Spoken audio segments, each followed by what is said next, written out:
Salut tout le monde, bienvenue dans une nouvelle vidéo, j'espère que vous allez bien. Je vais juste m'excuser d'avance si ma voix est nasillarde et que j'ai des gales autour du nez. Si vous avez vu ma dernière vidéo YouTube, vous allez comprendre que j'ai été malade dans les derniers jours malheureusement, mais ça fait déjà 3 jours je pense que j'ai filmé la vidéo, puis je me sens déjà beaucoup mieux. Je voulais vous remercier beaucoup pour toutes vos belles astuces puis vos conseils pour m'aider à me sentir mieux puis à récupérer. Puis merci tellement pour toutes vos belles pensées, vous êtes tellement gentils là, mon dieu, waouh, je vous aime tellement. Aujourd'hui je voulais filmer un Q&A, donc un question-réponse, et puis là je vous ai demandé de me poser n'importe quelle question qui vous passait par l'esprit sur Instagram, puis j'ai reçu beaucoup de questions, donc aujourd'hui je vais essayer de répondre au plus possible de ces questions-là, mais si j'arrive pas à votre question puis j'y réponds pas, je suis vraiment désolée, c'est pas personnel, c'est juste que je sais pas comment la vidéo va aller puis je veux pas qu'il dure 1 heure non plus. Et puis c'est sûr que je vais refaire d'autres Q&A dans le futur, donc si vous avez vraiment une question que vous voulez me poser puis que j'y ai pas arrivé aujourd'hui, ben juste à me la reposer dans le prochain Q&A ou dans la section des commentaires en bas, je vais essayer de répondre au plus de questions possible. Tout d'abord, avant de commencer, peut-être juste vous faire un petit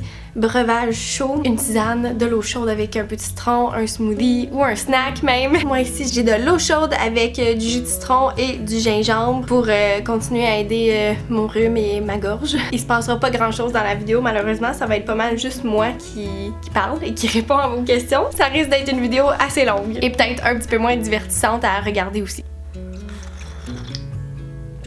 Oh, c'est chaud. Alors, je vais plonger tout de suite dans la question numéro 1 qui est: as-tu des conseils pour assumer son véganisme lors des soupers? Je trouve que c'est tellement une excellente question parce qu'on dirait que quand on devient végane au début, c'est pas rare que souvent on est la seule personne qui est végane ou même végé dans toute notre famille ou notre cercle d'amis.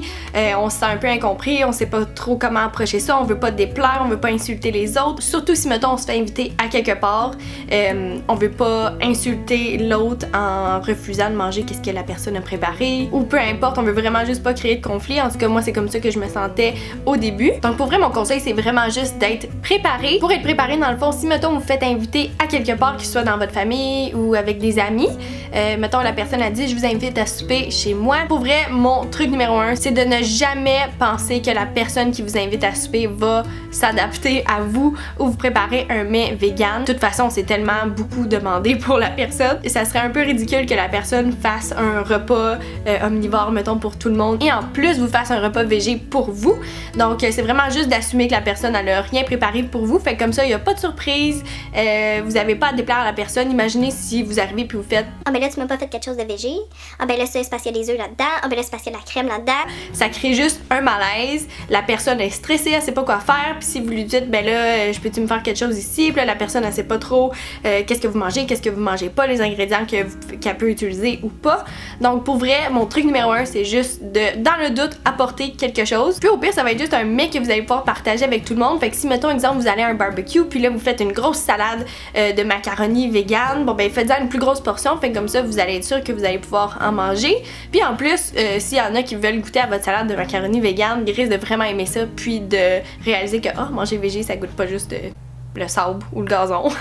Donc ça, c'est pas mal mon truc numéro 1, c'est vraiment de vous occuper de vous-même, d'apporter quelque chose. Ce que vous pouvez faire aussi, c'est d'offrir, de cuisiner pour les autres. Donc si vous êtes stressé d'aller chez des gens pour manger, ou vous êtes stressé d'apporter un repas puis que de créer un malaise parce que vous apportez votre propre repas, ce que vous pouvez faire, c'est juste de devenir un hôte puis de proposer de recevoir les gens chez vous. Fait comme ça, vous cuisinez pour les gens, vous leur faites découvrir des bons repas véganes qu'ils risquent vraiment d'apprécier, puis personne n'est mal à l'aise, puis tout le monde est content. Un autre truc, c'est souvent les gens ont tendance à confronter qu'est-ce qu'on est en train de manger ou pourquoi qu'on est vegan, pourquoi qu'on a ce style de vie-là. Et puis moi, je suis vraiment pas une personne qui aime la confrontation, je déteste ça. Mais quand même, on peut pas empêcher ces questions-là d'arriver. C'est sûr que les gens ont des questions, par contre, des fois, c'est pas rare que les gens apportent leurs questions un peu comme: ben là, nos ancêtres mangeaient de la viande, pourquoi t'en manges pas? Ouais, mais les poules, ils se font pas maltraiter quand ils pondent des œufs. Ah, mais là, tu vas chercher ton calcium où si c'est pas dans le lait de vache, si ça te prend de la viande pour survivre. Puis tu sais, souvent, c'est des questions qui viennent un peu nous rentrer dedans. Fait que des fois, on peut être déstabilisé. Puis aussi, je sais pas pour vous, mais moi, quand je vais voir des amis ou de la famille, je suis pas préparée mentalement avec mes statistiques puis mes données sur le véganisme et tout ça. J'ai pas avoir lu tellement de livres puis d'avoir écouté tellement de documentaires, mais veux pas ça prend un peu de recherche, puis d'enregistrer un peu de statistiques, puis de données pour être capable de donner une réponse intelligente. Je vais pas juste faire « Ah, mais tu sais, c'est vraiment meilleur pour la planète. » C'est vrai, ça l'est, mais comme ça n'a pas vraiment d'impact, là. La personne, pour que ton argument ait de l'ampleur, faut que tu aies plus de données que ça. Donc, ce que vous pouvez faire, c'est de dire « Ah, je trouve ça vraiment bien que tu sois curieux là-dessus. Merci de porter un intérêt sur mon style de vie, puis qu'est-ce que je mange, puis tout ça. Si tu veux, je vais pouvoir t'envoyer plein d'infos. J'ai vraiment plein de documentaires, plein de sites internet à te recommander, plein d'informations. Il y a tellement de recherches scientifiques profondes qui ont été faites sur le sujet, plein de docteurs qui ont étudié aussi sur le véganisme, des nutritionnistes véganes, tout ça. Donc, je vais vraiment pouvoir t'envoyer toutes ces informations-là. Donne-moi ton courriel ou ton texto ou sur Messenger, je vais t'envoyer ces informations-là. Fait comme ça, tu vas pouvoir étudier ça. Si jamais tu veux en discuter avec moi, on va pouvoir avoir une belle conversation sur le sujet. En plus, ça vous évite la confrontation. Vous restez calme, vous dites « Ah, je vais vous envoyer ça. » Faut juste pas que vous oubliez d'envoyer les documents. Et puis là, si la personne est vraiment comme « Non, non, je vais en parler là, avec toi. » Ben là, tu peux dire « Ben, j'ai peur de pas faire justice à toutes les belles recherches profondes qui ont été faites sur le sujet.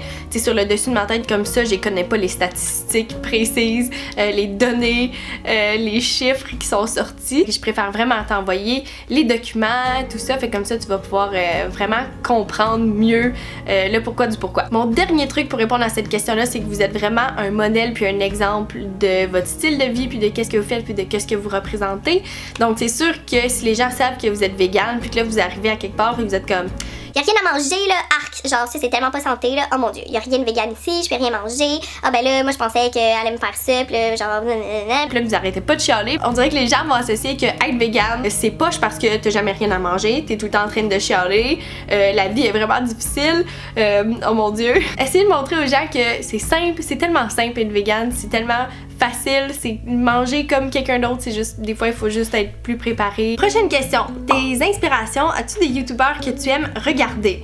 Oh mon dieu, oui. Pour vrai, là, le réseau social que je consomme le plus, c'est définitivement YouTube. J'aime vraiment multitasker, je suis pas capable de, mettons, juste faire la vaisselle ou juste faire mon lavage ou juste cuisiner toute seule. J'aime toujours ça écouter des vidéos YouTube en background. J'ai l'impression de pas perdre mon temps. À place de juste laver la vaisselle, mais c'est sûr que je vais mettre mon ordinateur avec un vidéo YouTube. Comme ça, je peux écouter des choses, apprendre des choses, puis en même temps faire les tâches de la vie quotidienne. Oh my god, j'ai tellement de youtubeurs que j'adore, qui sont tellement des sources d'inspiration pour moi. Je pense que je vais les diviser en 3 catégories que j'écoute le plus. Première catégorie, je pense ça serait vraiment style de vie, et ma source d'inspiration numéro 1, c'est une personne que j'adore, c'est comme mon modèle de vie. C'est définitivement Jenna Jinton, qui est une Suédoise créatrice de contenu incroyable. Oh mon dieu, allez jeter un coup d'œil, elle est merveilleuse. J'aime beaucoup All Things Green, Daughter of the Woods, Caitlin Ann de Girl in Calico, ou j'aime beaucoup Josiane Sarrazin-Côté et Fanny Yokel aussi, c'est toutes des belles personnes. Puis ces deux dernières-là, en plus, ils sont québécoises, donc c'est ça, je les trouve super inspirantes à regarder. Une autre catégorie que j'aime beaucoup écouter, c'est sur le véganisme et des recettes véganes et tout ça. Ma top 1, c'est définitivement Ellen Fisher. J'adore Ellen Fisher. Wow, elle est tellement une inspiration aussi. Elle vit à Hawaï avec sa belle petite famille, là, puis wow, ils sont vraiment beaux à regarder. J'aime aussi Maddie Limburner, Madeline Olivia, Liv B. Hot for Food. Hot for Food, c'est comme ma chaîne YouTube où est-ce que quand je sais pas quoi cuisiner, je vais définitivement écouter ses vidéos. Elle fait tellement des comfort food vegan. Wow! C'est trop bon. Quelqu'un qui ressemble aussi beaucoup à Hot for Food, c'est Edgy Veg. J'aime beaucoup des Edgy Veg. Jean-Philippe, la cuisine de Jean-Philippe, il est tellement incroyable, il est tellement pince sans rire, il me fait tellement rire là. Oh mon dieu, dans notre famille, on adore Jean-Philippe. Donc vite, c'est pas mal eux que je pense. Et puis aussi, j'aime beaucoup écouter des vidéos sur la photographie, la cinématographie, des trucs de lentilles, de caméra, de micro et tout ça. J'aime beaucoup Peter McKinnon, puis Sorel Amore aussi. Puis là, il y a tellement d'autres youtubeurs que j'adore, mais là, vite comme ça, c'est comme les premiers auxquels je pense. Prochaine question, quelles sont tes sources d'inspiration lorsque tu crées? Je pense que ma source numéro 1 d'inspiration, c'est juste la nature autour de moi. Depuis que je suis petite, je suis tellement émerveillée par la nature en général, là. Pour vrai, ça peut être n'importe quoi, là. Les fleurs, je trouve ça tellement beau. Le ciel, la couleur du ciel, le lever du soleil, le coucher du soleil, la brume, j'aime tellement la brume, les étoiles, les animaux, tu sais, comme là, on a des vaches en arrière de chez nous, oh mon dieu, j'ai juste le goût de prendre des millions de photos de vaches puis de filmer avec les vaches. Fait que c'est pas mal ça, pour vrai, mon inspiration, c'est vraiment la nature puis les lieux qui m'entourent, c'est vraiment ça qui m'inspire le plus à créer. Comme là, ce matin, je me suis réveillée puis c'était super brumeux, puis j'étais comme, oh mon dieu, ça serait tellement beau, des shots de drone. J'ai pris mon auto puis j'ai conduit pendant comme 5 minutes. Puis là, j'étais arrivée dans des champs, puis j'ai pris comme plein de shots de drone avec un peu de brume, puis c'était super beau. Wow. Prochaine question, ton livre préféré? Oh mon dieu, ça c'est vraiment une question très difficile, pour vrai. J'aime tellement lire, j'adore lire, puis j'aime beaucoup lire beaucoup de sujets différents. Je vous dirais que ça fait longtemps que j'ai pas lu de romans. J'aime vraiment plus des livres comme, mettons, de croissance personnelle ou des livres qui m'apprennent des choses, par exemple sur la photographie, sur la cinématographie ou des livres qui me font grandir ou des trucs comme ça. Donc c'est vraiment difficile. Un livre préféré. J'ai-tu un livre préféré?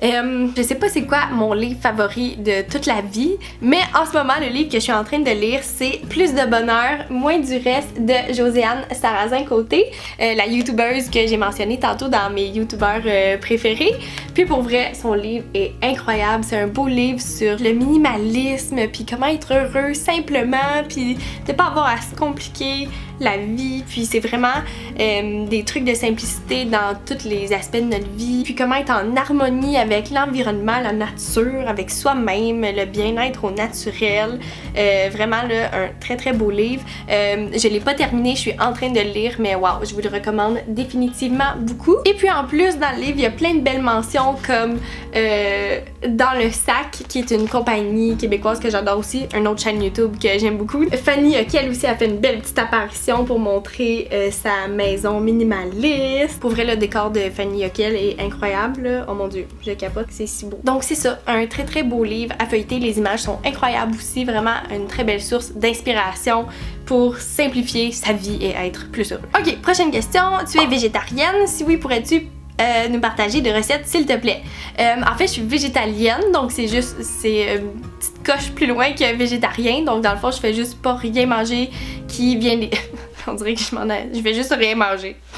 Donc, je mange rien qui est animal ou qui vient d'un animal. Donc, pas de produits laitiers, pas d'œufs, pas de gélatine, pas de mayonnaise, pas de beurre, pas de fromage, pas de trucs comme ça. Ça fait bientôt 7 ans et demi que je vais être végétalienne, puis c'est une des meilleures décisions que j'ai prises de toute ma vie. Pour ce qui est des recettes, j'en ai quelques-unes sur ma chaîne YouTube, mais j'ai réalisé que la création de recettes, c'est pas mon côté fort. J'ai eu pendant quelques années un blog où à chaque semaine, je vous partageais des recettes que j'inventais, je créais et tout ça. Mais pour vrai, c'était vraiment difficile pour moi. J'ai réalisé que j'aime beaucoup plus suivre des recettes de d'autres personnes que de les créer. Je suis pas la meilleure cuisinière non plus, donc j'aime plus me concentrer sur du contenu où est-ce que je me sens plus confiante et meilleure. Donc si tu cherches des bonnes recettes véganes, je te conseille la cuisine de Jean-Philippe, Hot for Food, The Edgy Veg, Ellen Fisher, Madeleine Olivia, Madeline Burner, vraiment plein de belles personnes. Je vais tout mettre les liens en fait de qu'est-ce que je parle aujourd'hui dans la description en bas pour que vous ayez accès rapidement à tout ça. Prochaine question, fais-tu tes propres cosmétiques? Mes propres cosmétiques? Pas vraiment. J'ai eu un moment où est-ce que j'avais essayé de faire ma poudre matifiante pour le visage à base de... C'est quoi j'avais mis dedans? Je pense que c'était de la poudre de marante et de la poudre de cacao, je crois, mais je pense que ça me levait un peu le cœur de toujours sentir le cacao dans mon visage. Fait que j'avais arrêté de faire ça. Donc cosmétiques en tant que tel, pas vraiment. J'aime beaucoup encourager des cosmétiques qui sont naturels et véganes. Par contre, je fais la pâte à dents naturelle à mon chien. Quand j'ai beaucoup de temps lousse, des fois je fais notre propre pâte à dents aussi à base d'huile de noix de coco, bicarbonate de soude sans aluminium, des petites huiles essentielles de menthe. Je fais aussi tous nos sprays d'ambiance aussi, comme mettons un petit push-push avec des huiles essentielles dedans pour toutes les pièces. Je fais mon propre sérum pour mon visage. En fait, avant, j'avais une recette beaucoup plus complexe que je faisais mon propre sérum, mais finalement, il y a une abonnée, je sais pas si t'es en train d'écouter ça en ce moment, mais merci. Tu m'as dit que mon sérum était pas bon pour ma rosacée parce que je fais beaucoup de rosacée sur les joues. Donc, je pense que c'était l'huile de rose musquée qui était très comédogène. Donc j'ai arrêté d'utiliser ça, puis elle m'a conseillé d'utiliser de l'huile de chanvre bio Donc j'ai acheté ça, puis je la garde au frigidaire. Puis là, dans le fond, je l'ai mis dans une petite bouteille en vitre avec une petite pompe que je mets environ une petite pompe dans mes mains après la douche le soir. Je mets ça sur mon visage, dans mon cou, puis le reste comme sur mes mains. Sur l'échelle comédogénique, c'est un 0 si je me trompe pas. Donc c'est ça cause pas d'acné, c'est vraiment doux pour la peau. Puis c'est ça, c'est une huile qui est vraiment super bien pour tout type de peau, si je me trompe pas. Donc merci pour l'excellent conseil, je suis vraiment contente, belle découverte. Sinon, là je suis en train d'essayer un shampoing sec naturel que j'ai acheté, mais ça m'arrive d'en faire aussi. C'est quoi que je fais? Je mélange de la poudre de menthe avec un peu de cacao aussi dedans, puis je fais juste le mettre dans mes cheveux. Je fais mon propre baume à lèvres qui est avec du beurre de karité, d'huile de noix de coco, des petites huiles essentielles, puis de la vitamine E aussi. Je fais mes sels de bain, des baumes de bain aussi. Puis sinon, je pense que c'est pas mal ça. Prochaine question. Feras-tu des vidéos de ce que tu manges en une journée ou ce que tu achètes à l'épicerie? J'en ai déjà fait dans le passé, mais j'avoue que ça fait un bon moment que j'en ai pas publié sur ma chaîne YouTube. Donc merci du rappel. Je vais filmer ça prochainement. Aimerais-tu vivre de ton travail de YouTube, Instagram un jour? Oh mon Dieu, définitivement, c'est comme mon rêve. J'aimerais tellement ça vivre de ça un jour. Je sais pas si ça va arriver, mais j'ai espoir. J'aime tellement ça, capturer des petits moments magiques de ma vie, faire de l'art, peinturer, voler mon drone dans les airs puis capturer la belle nature autour de nous, faire des vidéos sur le véganisme, partager des petites recettes pas compliquées. J'ai vraiment découvert une passion pour la cinématographie, faire des vidéos, faire le montage vidéo, les éditer et tout ça, donc j'adore vraiment ça. Vivre de YouTube seulement, je suis pas rendue là encore. C'est sûr que j'ai des petits revenus à chaque mois, mais pour l'instant, je peux pas faire que ça. Donc pour l'instant, je continue d'avoir mon second travail aussi. Parlant de second travail, j'ai tellement eu de questions sur quel est mon métier. Je pense que c'était la question la plus posée. Puis c'est vrai que j'en ai peut-être glissé des mots dans certaines vidéos, mais c'est pas quelque chose que je parle souvent. Donc mon métier, je suis massothérapeute. Donc en fait, je travaille pour moi-même, je suis travailleur autonome, j'ai mes propres clients, mais aussi mon copain puis son frère ont une compagnie de massothérapie à domicile qui s'appelle Massothérapie Mobile. Donc je travaille pour eux aussi. Puis dans le fond, je me déplace à domicile chez les gens. Puis sinon aussi, on a des locaux à Sherbrooke où est-ce qu'on masse les gens directement là. Puis c'est ça, j'aime bien ça, mais je peux pas faire ça toute ma vie parce que c'est vraiment difficile sur le corps. Surtout quand je vais à domicile, ma table à massage est quasiment aussi pesante que moi-même. Puis en plus, je suis vraiment pas grande, donc elle traîne comme presque à terre. Là. Ça me prendrait genre des skis l'hiver ou des petites roulettes pour la traîner. Donc c'est ça pour mon métier. J'espère que vous êtes satisfaits de ma réponse. Prochaine question. Quelle est ta saison préférée? Oh mon Dieu! Pour vrai, là, c'est une question difficile ça aussi, mais pour vrai, je pense que je vais tendre vers l'hiver. L'hiver, c'est définitivement la saison où est-ce que je suis le plus excitée quand ça arrive. J'aime beaucoup quand chaque saison commence, je deviens comme excitée du nouveau. Je pense que c'est vraiment ça, j'aime vraiment le changement des saisons, observer la nature qui change. Je suis vraiment contente de vivre au Québec en partie pour ça parce que j'adore voir le changement des 4 saisons puis je trouve ça tellement beau. Mais ouais, l'hiver, c'est définitivement quand l'hiver arrive, là, je suis tellement excitée puis là, elle est pas encore arrivée puis j'ai tellement hâte à ce qu'il y ait de la neige, là, je trouve ça beau la neige. Je trouve que c'est la saison la plus cosy, tu sais moi, être en dedans, habillée confortable avec une grosse doudou, mon feu de foyer qui fonctionne, je mets des petites bûches dedans, puis là j'ai un petit breuvage chaud, je lis un bon livre à côté de la fenêtre, puis là il y a de la grosse neige qui tombe dehors, là. Ça peut pas devenir meilleur que ça, là. Ça c'est comme le summum du bonheur. En second, je dirais que c'est probablement l'automne. Puis là, on commence tranquillement à s'en aller dans l'automne, puis ça me rend vraiment excitée. J'adore le changement des couleurs dans les arbres, je trouve ça tellement beau. Puis là, le temps commence à être plus frais, fait que là, on commence à être plus cosy en dedans, on allume des petites chandelles. Fait que je pense que c'est vraiment ça, les saisons qui me font sentir cosy. J'aime vraiment ça. Mon chum, lui, c'est définitivement l'été. Il aimerait ça vivre à quelque part où est-ce qu'il fait toujours soleil, toujours beau, toujours l'été. On s'était déjà dit que peut-être qu'un moment donné, on aimerait vivre à Hawaï, mais j'aime tellement trop les saisons, puis j'aime trop l'automne, puis l'hiver. Je pense que ça me manquerait, puis passer Noël, pas de neige, là, non. Non, ça marcherait pas pantoute. Ensuite, t'arrive-t-il de ne pas avoir le moral? Oh mon Dieu, ben oui, c'est sûr, comme tout le monde, je pense. Je pense que dans notre famille, on est des gens assez positifs. Ma mère, c'est comme un rayon de soleil, là. J'ai jamais vu ça, quelqu'un de tout le temps content comme ça. Elle est comme moi, mais en puissance 10, là. Papa, si t'es en train d'écouter ma vidéo, je dis pas que t'es pas heureux, mais comme maman, elle a quelque chose de spécial, là. Donc oui, c'est sûr que comme tout le monde, on a des journées où est-ce que ça file moins, où est-ce que...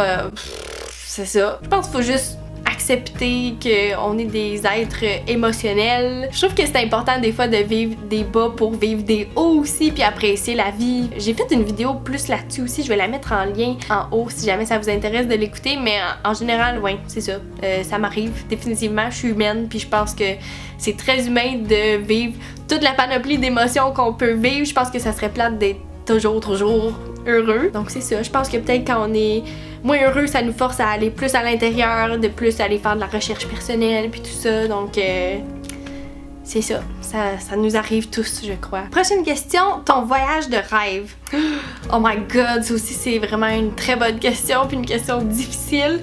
Vite de même, mon voyage de rêve en ce moment, ça serait d'aller en Irlande ou en Écosse ou en Islande. Oh mon dieu. Je trouve tellement que ces endroits-là ont l'air magiques. Des vieilles ruines, des vieux châteaux.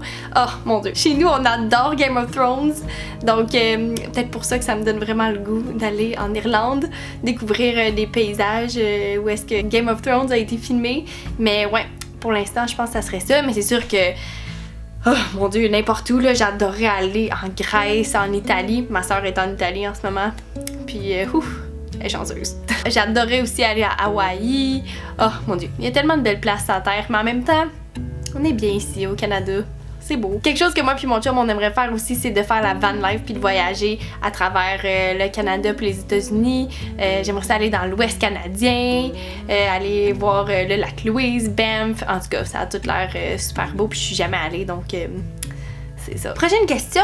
As-tu des conseils à donner pour les gens qui veulent s'acheter une maison? Ok, fait c'est quand même une grosse question un peu plus complexe. C'est sûr qu'avant même de commencer à magasiner une maison, ça serait important de faire une préqualification hypothécaire. Sinon, un bon truc, c'est vraiment de mettre le plus de sous de côté pour ramasser au moins un 5% de mise de fonds. Puis en plus, un autre 2 à 3% de frais de démarrage comme le notaire, la taxe de bienvenue, puis le genre de trucs comme ça. Si vous avez des REER, vous pouvez faire un RAP, donc un régime d'accession à la propriété, pour votre mise de fonds pour faire un genre d'emprunt contre vos REER. D'autres options, c'est de vous faire endosser, d'avoir une lettre de don. J'ai une autre question aussi qui m'a été envoyée par rapport à ça, mais plus spécifiquement si vous êtes travailleur autonome, dans ce cas-là, comme moi puis mon copain, les deux on est travailleurs autonomes, donc c'est un petit peu plus complexe. Dans le fond, on doit avoir 2 ans d'historique pour montrer notre solvabilité vu qu'on est plus à risque selon la banque. Sinon, d'autres trucs, c'est d'avoir un bon dossier de crédit. C'est sûr que si vous avez beaucoup de dettes, ça risque de vous nuire un peu. Donc peut-être penser à tout de suite commencer à rembourser vos dettes ou sinon de faire une espèce de consolidation de vos dettes. Une autre belle option aussi, ça serait de faire une location avec option d'achat. Donc si, mettons, il n'y a rien de tout ça qui est à la portée de main en ce moment, mais que vous voulez quand même vous enligner vers acheter une propriété, ça serait de louer une maison dans le but de l'acheter éventuellement. Donc comme ça, il y a une partie de ça qui va aller comme mise de fonds quand vous allez acheter la maison. C'est pas mal ça pour les trucs auxquels je pense en ce moment. Je suis loin d'être une experte, puis ça c'est au Québec seulement. Je sais que c'est pas comme ça que ça fonctionne dans le monde. Faites juste vérifier avec où est-ce que vous vivez. Puis c'est ça, je conseille vraiment de consulter un courtier hypothécaire. C'est vraiment eux qui vont le mieux vous aligner pour votre situation, si vous êtes travailleur autonome ou pas, votre situation financière, si vous avez des dettes ou pas, puis tout ça. Prochaine question. Où es-tu rendu dans tes études sur la naturopathie? As-tu bientôt terminé? Ça, j'ai eu beaucoup de questions là-dessus aussi. En fait, après 6 ans d'études en naturopathie, j'étais rendue à faire mes stages, puis en faisant mes stages, j'ai réalisé que c'est peut-être pas vraiment ça que je voulais faire pour le reste de ma vie. Je trouve que c'est tellement un beau domaine, j'ai tellement appris sur la naturopathie, sur moi-même, sur tout ce qui est vraiment la santé au naturel en général, les suppléments, les plantes, les huiles essentielles et tout ça.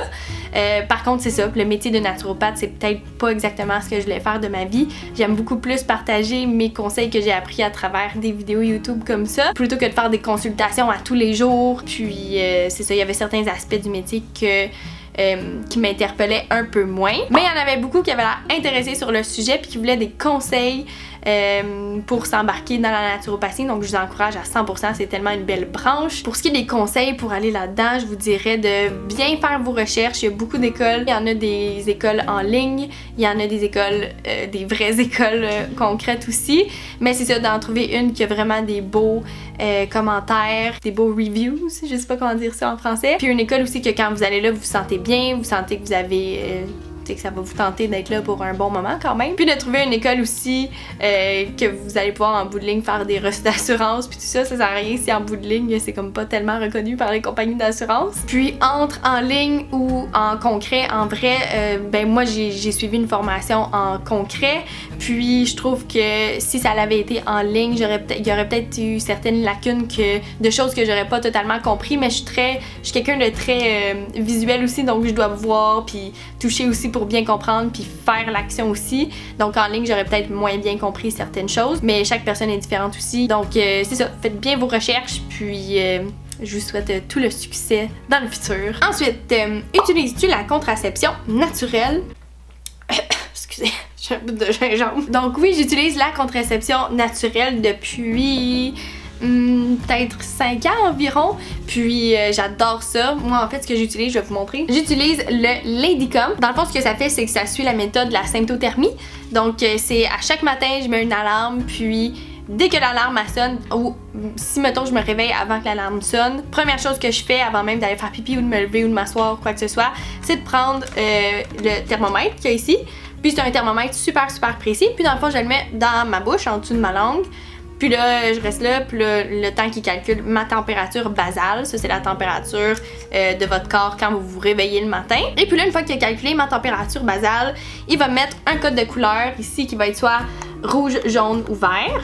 Rouge, ça veut dire que je suis dans une période fertile, donc c'est recommandé d'utiliser une autre protection pour éviter d'avoir des enfants. Ou si vous voulez des enfants, c'est le moment là, de passer à l'action. Si c'est jaune, c'est comme une passe d'entre-deux, entre le rouge et le vert. Si mettons j'ai bu un petit peu d'alcool, ça arrive tellement rarement, mais si mettons j'en ai bu, ou si je suis malade, ou que je fais de la fièvre, ou que j'ai pris des médicaments, qui est très rare aussi, dès qu'il y a une fluctuation dans ma température qui est pas normale, il va errer du côté de la sécurité puis me mettre une lumière jaune. Moi dans le fond ce que je fais c'est que je considère les lumières jaunes comme des lumières rouges juste au cas où. Et quand c'est vert ça veut dire que c'est correct, je suis loin de ma phase de fertilité et tout est beau. En tout cas bref, si jamais vous voulez plus d'informations là-dessus, j'ai fait une vidéo sur le sujet mais ça fait vraiment longtemps, je serais due pour refaire un update là-dessus parce que j'ai souvent des questions sur le sujet. Les informations sont bonnes mais la qualité est moins bonne. Je pense que j'avais filmé sur mon ordinateur. Là, je vais vous mettre le lien de la vidéo juste ici si jamais ça vous tente d'aller la voir. En plus, le Ladycom, ça a vraiment un haut taux de fiabilité. C'est à 99.3 si je me trompe pas. Donc c'est vraiment super excellent. Là. Pour vrai, c'est vraiment une des meilleures décisions que j'ai prises de ma vie. Puis je reviendrai jamais en arrière. Puis je trouve ça vraiment super bien de laisser mon corps avoir son cycle naturel. Donc c'est ça, je le recommande vraiment à toutes les femmes. Prochaine question, as-tu grandi avec un chien? Ben non, c'était mon plus grand rêve quand j'étais jeune. Même que je pense que mes parents ils me racontaient que je faisais des contrats, je leur demandais, je leur disais à quel point je voulais un chien, puis là je leur disais combien de fois par jour que j'allais le promener, j'allais le sortir faire ses besoins, puis je pense que même que je faisais signer des voisins ou des membres de la famille ou amis qui seraient prêts de garder le chien si jamais on partait en vacances, mais ils ont jamais accepté. Mais c'est correct là, j'ai compris aussi là. C'est pas fait pour tout le monde la vie de chien. Les animaux avec lesquels j'ai grandi quand j'étais jeune, on avait poissons, on a eu des tortues, perruches, puis des lapins aussi. C'est vraiment des beaux petits animaux, mais j'avoue que quand j'ai été en appartement, j'avais vraiment hâte d'avoir un chien. Donc c'est pour ça qu'on a adopté Luna après ça, et là maintenant, Luna c'est notre enfant. Parlant d'enfants, j'ai tellement eu de questions qui me demandaient à quand le projet bébé avec Martin. On en veut, mais honnêtement, je pense que ça va plus aller vers 30 ans pour moi. Je viens d'avoir 26 ans. Martin, lui, a 29, mais il est pas vraiment là dans sa tête en ce moment. Puis je vous dirais que moi non plus, pas tout de suite. Mais c'est sûr qu'on en veut. On est super ouvert aussi à adopter aussi. On est tellement de monde sur la terre. Puis il y a tellement d'enfants qui ont pas de famille, qui sont abandonnés. Donc adopter, je trouve que ça serait tellement une belle option aussi. Puis Martin aussi, il trouvait ça super intéressant. Donc c'est ça, je peux pas vous dire une date exacte à quand le projet bébé avec Martin. Mais ça devrait arriver un moment donné dans le futur. Mais peut-être plus d'ici 4 ans environ. Ok, ensuite, tout sur ton kit de peinture, matériel, inspiration, comment tu fais, etc. Pour ce qui est de mes inspirations, je vous dirais que sur Pinterest, je pense que c'était là-dessus que j'avais vu ça en premier. Sur Pinterest, j'avais vu des toiles avec de la peinture là, qui se mélangeait un dans l'autre, puis ça ça avait l'air de couler sur la toile. Puis j'étais comme, oh, c'est donc ben beau, comment je fais ça? Puis là, finalement, j'ai écouté plein de vidéos. Puis là, j'ai découvert que c'était une technique qui s'appelle le High Flow. Ce que j'utilise, c'est principalement de l'acrylique. J'aime beaucoup la marque Golden High Flow. Je trouve que c'est vraiment des produits de qualité. Et puis là, j'utilise de l'eau pour mélanger ça avec ou pas. J'ai commencé à essayer avec de l'acrylique en pâte aussi, mélanger avec ça. J'aime beaucoup utiliser des outils de maçonnerie aussi pour aller comme étendre la peinture, des pinceaux. Pour vrai, je suis encore en découverte de ce processus-là, mais en ce moment, j'ai beaucoup de plaisir à expérimenter avec ça. Sinon, une autre technique que j'aime beaucoup utiliser aussi, c'est les encres à base d'alcool. Je verse ça sur une toile, puis là, je mélange ça avec d'autres alcools.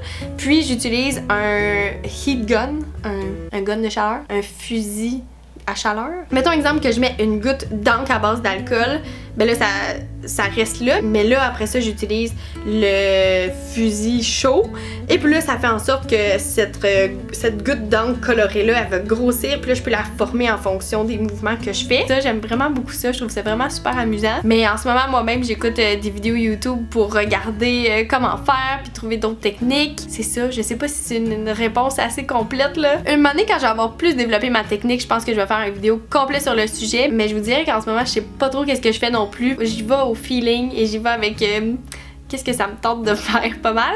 Mais en gros, c'est pas mal ça les deux techniques que j'utilise, donc du acrylique high flow puis de l'encre à base d'alcool. Oh, ça c'est vraiment une bonne question. Tes 5 aliments dont tu ne pourrais pas te passer. Oh my god, mes 5 aliments que je pourrais pas me passer. Ok, bon. Je vais y aller avec banane parce qu'une de mes choses favorites le matin, c'est mon smoothie avec des bananes congelées. Ça rend tous les smoothies tellement crémeux. Sans banane, un smoothie, c'est comme... je dirais du beurre d'arachide parce que ça, c'est un must. Oh my god, je dirais peut-être du tofu parce que le tempeh, c'est pas vraiment mon aliment favori. Fait que si j'aurais pas de tofu, là, ouf, ça irait mal. Oh my god, c'est vraiment difficile comme question. J'irais peut-être avec des patates. J'aime vraiment les patates, puis je serais triste, mettons. Je devenais allergique aux patates ou si les patates arrêtaient d'exister. Puis peut-être des tomates, ouais. Je sais pas, c'est vraiment difficile à choisir. Oh my god. Vous me direz c'est quoi les 5 aliments, vous, que vous êtes pas capable de vivre ça? C'est comme une grosse question existentielle, ouf. Donc voilà, je pense que j'ai répondu à toutes vos questions. Merci beaucoup de me les avoir envoyées. J'ai vraiment trouvé ça très plaisant de répondre à vos questions. J'espère que vous avez trouvé ça plaisant à écouter aussi. Puis que vous avez appris des choses sur moi peut-être. Avant de conclure la vidéo, je voulais juste remercier du fond du cœur mes nouveaux abonnés sur Patreon. Merci énormément d'encourager mon travail créatif. Vous savez pas à quel point ça fait une énorme différence dans ma vie. Oh my god. Grâce à vous, j'ai vraiment un support pour faire plus de vidéos, augmenter la qualité de mes vidéos, faire plus de photographies, faire plus d'art, vraiment toutes les choses que j'aime partager avec vous. Donc c'est pas mal ça. Si jamais vous avez aimé la vidéo, n'hésitez pas à faire un petit pouce en l'air en bas. Et puis si vous n'êtes pas encore abonné, vous pouvez vous abonner juste en bas. C'est gratuit. Donc sur ce, je vous aime beaucoup puis je vous souhaite de passer une belle journée. Bye!